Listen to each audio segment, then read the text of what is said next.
स्वागत। आज हम बिहार की जो हालिया हलचलें हैं उन पर एक नज़र डाल रहे हैं। मतलब राजनीति, सुरक्षा, शिक्षा, समाज, सब कुछ। कई अलग अलग स्रोतों से खबरें आई हैं, तो कोशिश करते हैं पूरी तस्वीर को समझने की। हाँ बिल्कुल। और ये देखना भी काफी दिलचस्प होगा कि ये जो अलग अलग सी दिखने वाली चीजें हैं ये कैसे जुड़कर एक बड़ी कहानी बताती हैं।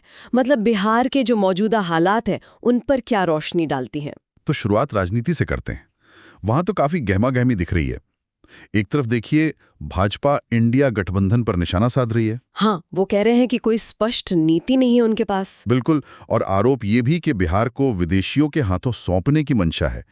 ये तो खैर चुनाव से पहले की आम बयानबाजी लगती है ना। हाँ, ये तो चुनावी मौसम की गर्मी है ही, लेकिन इसके साथ ही जमीन पर भी कुछ चल रहा है। रणनीतियां बन रही हैं। जैसे वो सीतामढ़ी में एनडीए की 8 to 8 योजना की बात हो रही है। 8 to 8 ये क्या है? मतलब सुबह 8 से रात 8 बजे तक सघन जनसंपर्क या फिर कार्यकर्ताओं की बैठकें। ये एक तरह से नीतीश कुमार की जो माइक्रो मैनेजमेंट वाली शैली है उसको दिखाता है। अच्छा, और एक और चीज हुई है, बहुजन लोकदल का जदयू में विलय हो गया है। इसका क्या मतलब निकालें? क्या ये सिर्फ वोट बैंक की राजनीति है? देखिए, वोट बैंक तो एक एंगल है ही।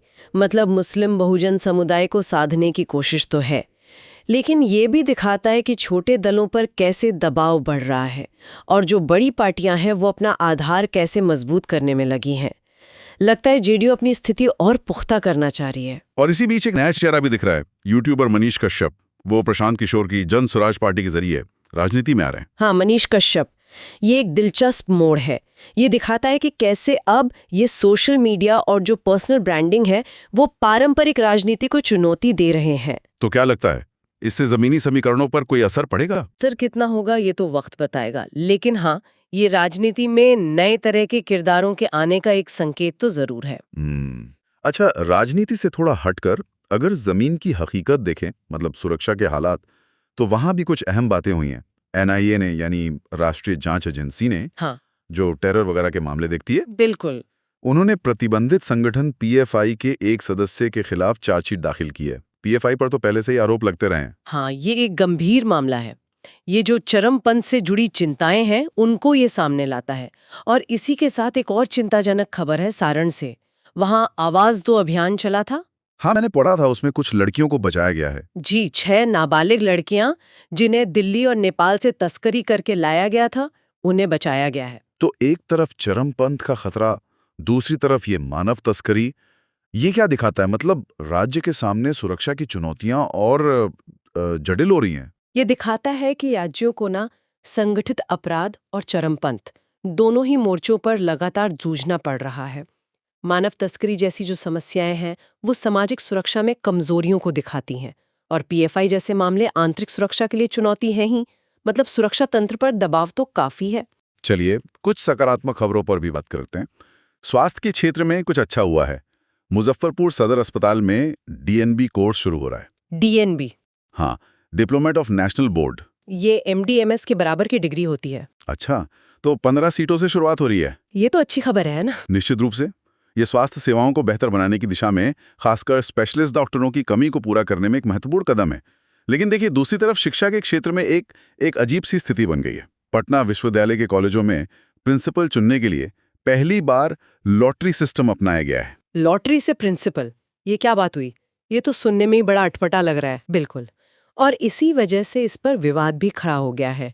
मतलब योग्यता, पारदर्शिता, इन सब सिद्धांतों पर सवाल उठ रहे हैं। शिक्षा जगत में से लेकर काफी, कह सकते हैं, असंतोष है। ये दिखाता है कि कभी-कभी सुधार के नाम पर उठाए गए कदम कैसे नए सवाल खड़े कर देते हैं। तो अगर हम सारी चीजों को जोड़कर देखें तो तस्वीर ये बन रही है, एक तरफ राजनीतिक जोड़-तोड़ और दांवपेच चल रहे हैं, विलय हो रहे हैं, नई रणनीतियां बन रही हैं। हाँ, बिल्कुल। दूसरी तरफ सुरक्षा एजेंसियां अपना काम कर रही हैं, चरमपंथ, मानव तस्करी जैसे मामलों में कार्रवाई हो रही है। स्वास्थ्य में थोड़ी उम्मीद जगी है, तो शिक्षा में एक विवादास्पद सा कदम उठाया गया है। आपने बिल्कुल सही सार निकाला। देखिए, ये घटनाएं अलग अलग नहीं हैं। ये बिहार की जो जटिल सच्चाई है उसी को दिखाती हैं, जहाँ एक तरफ राजनीतिक शक्ति को मजबूत करने की कोशिशें साफ दिख रही हैं, जैसे वो विलय हुआ, 8 to 8 वाली रणनीति। वहीं शासन की जो असल चुनौतियां हैं, सुरक्षा के खतरे, सार्वजनिक सेवाओं की गुणवत्ता, वो भी सामने है। और नतीजे, जैसा आपने कहा, मिले जुले हैं। स्वास्थ्य में कुछ सकारात्मक तो शिक्षा में विवाद। वाकई बिहार की एक बहुत ही उलझी हुई और तेजी से बदलती हुई तस्वीर सामने आ रही है इन सब जानकारियों से। राज्य कई मोर्चों पर एक साथ बदलाव और चुनौतियों का सामना कर रहा है, ऐसा लगता है। निश्चित रूप से। और यहाँ श्रोताओं के लिए एक सोचने वाली बात शायद ये हो सकती है, इन सारी घटनाओं को अगर एक साथ रखकर देखें, मतलब सीतामढ़ी जैसी खास जगहों पर केंद्रित राजनीतिक रणनीतियों से लेकर मानव तस्करी जैसे पूरे राज्य को प्रभावित करने वाले मुद्दों तक, तो ये बिहार के शासन में जो स्थानीय सियासी दांव-पेच हैं और जो व्यापक सामाजिक समस्याएं हैं, उनको हल करने के बीच किस तरह के संतुलन या शायद असंतुलन का संकेत देता है। प्राथमिकताएं कहाँ तय हो रही हैं और उनका जमीनी असर क्या दिख रहा है, ये सोचने वाली बात